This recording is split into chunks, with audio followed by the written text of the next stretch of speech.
मोदी के नाम पर वोट। नमस्कार, आप देख रहे हैं दिव्य हिमाचल टीवी और मैं हूं आपके साथ पल्लवी शर्मा। मैं आपके सामने फिर हाजिर हूं हिमाचल आज का मुद्दा लेकर। हिमाचल के 2 संसदीय हलकों में प्रधानमंत्री नरेंद्र मोदी की रैलियों में मोदी मोदी का नारा गूंज उठा। इस बीच प्रधानमंत्री ने हिमाचल की जनता से अपने लिए वोट मांगा और लोगों से बारी के इस खेल को खत्म करने की भी अपील की। क्या खास कहा प्रधानमंत्री ने और अब क्या असर पड़ेगा चुनावों पर? हम पहाड़ी में इसी पर चर्चा कर रहे हैं अनिल अग्निहोत्री और राजेश शर्मा। मोदी ने हिमाचल से क्या मांगा? बिल्कुल राजेश, मेरा पहला प्रश्न आपसे जी, पहला सेगमेंट, पहला प्रश्न। नरेंद्र मोदी साहब प्रधानमंत्री आज एक बार फिर हिमाचल प्रदेश में थे। सही, 2 जगह रैली की उन्होंने।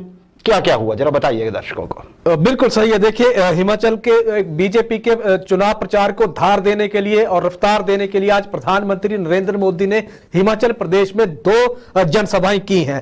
पहली जो जनसभा हुई है और पहला जो रोड शो कहिए जनसभा, उसके बाद हुई फिर वो हुई मंडी संसदीय हल्के के तहत आने वाले सुंदरनगर विधानसभा क्षेत्र में।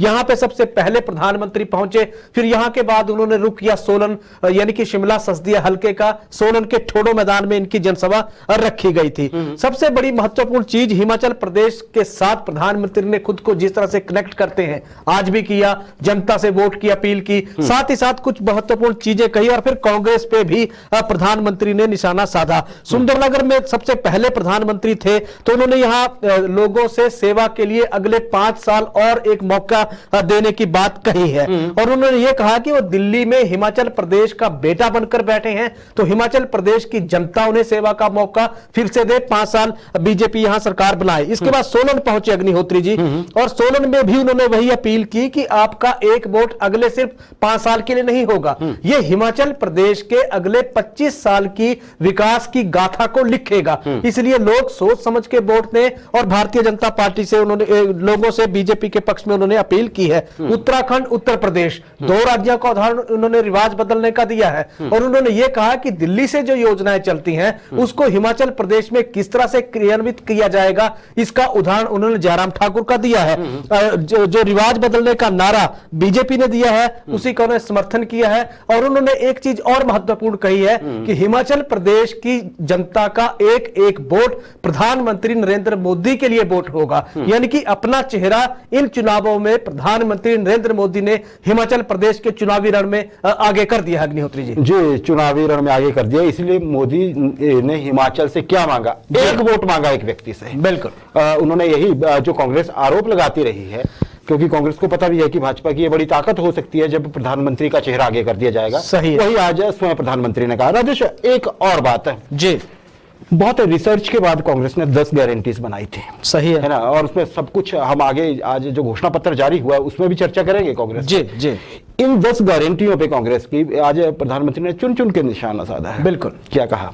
बिल्कुल सही है। देखिए, कांग्रेस की गारंटियों को एक तरह से उन्होंने निशाना साधा और दूसरा आज कांग्रेस ने जो प्रतिज्ञा अपना पत्र जारी किया उस पर भी प्रधानमंत्री ने कहा अग्निहोत्री जी, कांग्रेस पे आरोप लगाया कि कांग्रेस जो भी वादे करती है वो कभी पूरे नहीं वादे कांग्रेस करती है और दूसरा उन्होंने ये कहा कि झूठे वादे करना, झूठी गारंटी देना ये कांग्रेस की पुरानी तरकीब है। साथ ही साथ कांग्रेस पे घोटालों के आरोप उन्होंने जड़े कि देश का पहला जो रक्षा घोटाला कांग्रेस ने किया है तो कांग्रेस को एक तरह से बैकफुट लाने का उन्होंने आज भरसक एक तरह से कोशिश की है। किसानों की कर्ज माफी का उदाहरण उन्होंने दिया कि पिछले दिनों कांग्रेस वादे, जब उनकी सरकार सत्ता में थी, वादे करती रही लेकिन किसानों के कर्ज माफ नहीं किए। कंपेयर भारतीय जनता पार्टी के साथ उन्होंने किया कि बीजेपी किसान सम्मान निधि किसानों के खाते में डालती है, वो बड़ी उपलब्धि उन्होंने बताई। इसके साथ ही साथ उन्होंने 2012 में जो कांग्रेस ने घोषणा पत्र हिमाचल प्रदेश की जनता के जो साथ जो वादे किए थे उसको उन्होंने कोट किया कि उस घोषणा पत्र के मुताबिक कांग्रेस अपना एक भी वादा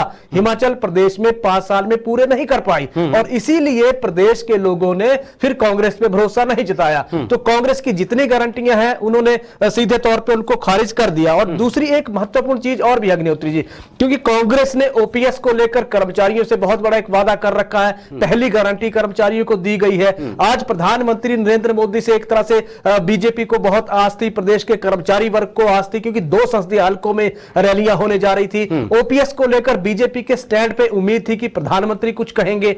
अब एक तरह से जब उस पे उन्होंने आज कुछ नहीं कहा, तो अब कर्मचारी ये कह रहे हैं कि कल शायद बीजेपी का घोषणा पत्र आने जा रहा है या दृष्टि पत्र आने जा रहा है इन चुनावों को लेकर। तो हो सकता है उसमें वो चीजें कुछ ना कुछ डाली गई हो, लेकिन कर्मचारी जिस तरह से उम्मीद लगाए बैठे थे उस तरह से उनके हाथ पीएम के इस दौरे से कुछ लगा नहीं अग्निहोत्री जी, नहीं लगा बिल्कुल। कई बार ऐसा हो चुका है कि प्रधानमंत्री कुछ बोलेंगे, हो सकता है अब घोषणा पत्र, आपने सही कहा राजेश, कि वहां से बात निकले। और एक और चीज आज राजेश नोट करने वाली रही कि पिछले कुछ दौरों में या कुछ रैलियों में जब कांग्रेस ने आरोप लगाए थे कि राष्ट्रीय मुद्दे यहां पे लाए जा रहे हैं, तो आप याद करिए प्रधानमंत्री की पिछली 1-2 रैलियां जब उन्होंने सिर्फ और सिर्फ हिमाचल की बात की थी। लेकिन क्योंकि कांग्रेस को आज उन्होंने निशाने पे लिया, कांग्रेस सत्ता में नहीं थी, इसलिए केंद्र का जिक्र जरूर आया, या राष्ट्रीय स्तर की जो कांग्रेस की उन्होंने विफलताएं गिनाई वो हिमाचल से हटके रही। सही है। अच्छा राजेश, अगला दौरा कब होने वाला है प्रधानमंत्री का? एक और दौरा होना है अभी, रैलियां 1 होती हैं, 2 होती हैं। सही है। और इस दौरे को बहुत बहुत ज्यादा महत्वपूर्ण क्यों माना जा रहा है? बिल्कुल, देखिए आज 5 नवंबर है और प्रधानमंत्री की आज की दो रैलियां थी, महत्वपूर्ण थी 2 संसदीय क्षेत्रों में।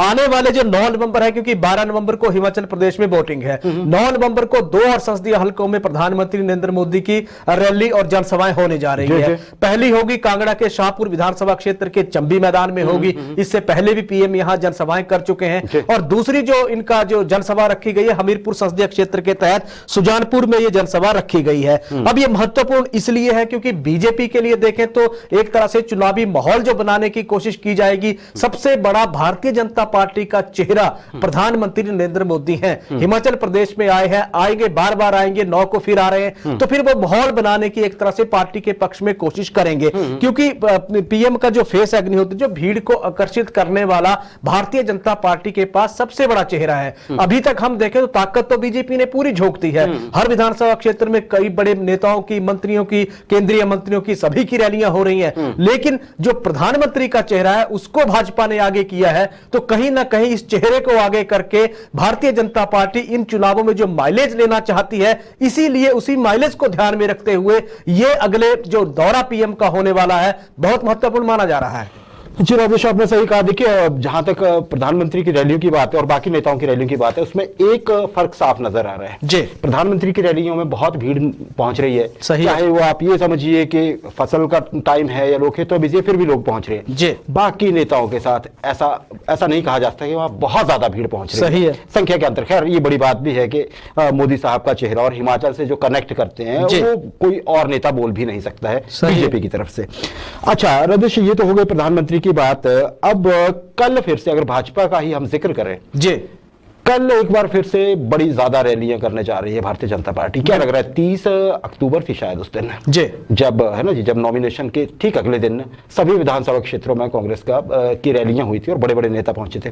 क्या जानकारी है राजेश? बिल्कुल सही है। देखिए, कल के लिए जिस तरह का शेड्यूल भारतीय जनता पार्टी ने जारी किया है, उस लिहाज से अगर हम देखें तो एक साथ 67 विधानसभा क्षेत्रों में बीजेपी की महारैलियां होने जा रही हैं। और इसको जो नाम दिया गया है वो भाजपा ने दिया है भाजपा का महाजन संपर्क अभियान। इस अभियान का इन्होंने नाम दिया है। जहां अगर हम बात करें तो मुख्य जो नेता होंगे, कांगड़ा के नगरोटा विधानसभा क्षेत्र में केंद्रीय गृह मंत्री अमित शाह की रैली होने जा रही है। शिमला शहरी सोलन में जेपी नड्डा साहब होंगे, मंडी के बल में जयराम ठाकुर होंगे, और फतेहपुर में सुजानपुर में अनुराग ठाकुर होंगे, फतेहपुर में अविनाश राय खन्ना और शांता कुमार भी पालमपुर में पार्टी के पक्ष में प्रचार करेंगे। तो बीजेपी का जिस तरह का शेड्यूल आया है, एक साथ जो हल्ला बोल एक तरह का अभियान बीजेपी ने रखा है, बड़े स्तर पे लोगों को कनेक्ट करने के लिए, लोगों का ध्यान आकर्षित करने के लिए एक तरह से बीजेपी ने ये महाजन संपर्क अभियान छेड़ा है। एक तरह से इसके साथ ही एक और रणनीति भारतीय जनता पार्टी की अग्निहोत्री, दूसरा ये हर घर घर दस्तक दी जा रही है। गांव गांव कैंडिडेट खुद प्रचार कर रहे हैं, टोलियां बनाई जा रही हैं, महिला मोर्चा की कार्यकर्ताओं को साथ जोड़ा गया है, साथ ही युवा ब्रिगेड को आगे किया गया है। तो आरएसएस के लोग लगे हुए हैं।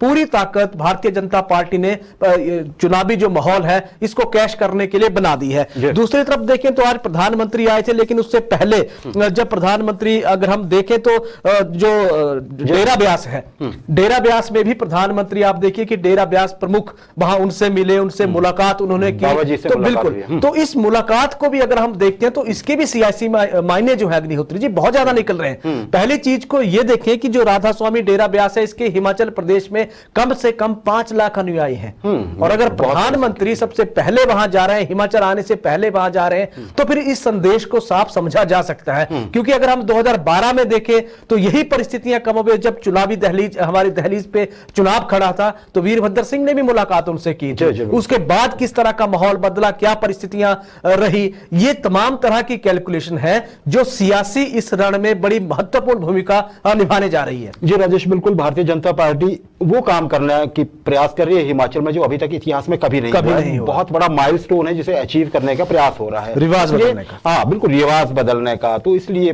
प्रयास भी भगीरथी ही करने होंगे। सही, जाहिर है, समझा जा सकता है राजेश।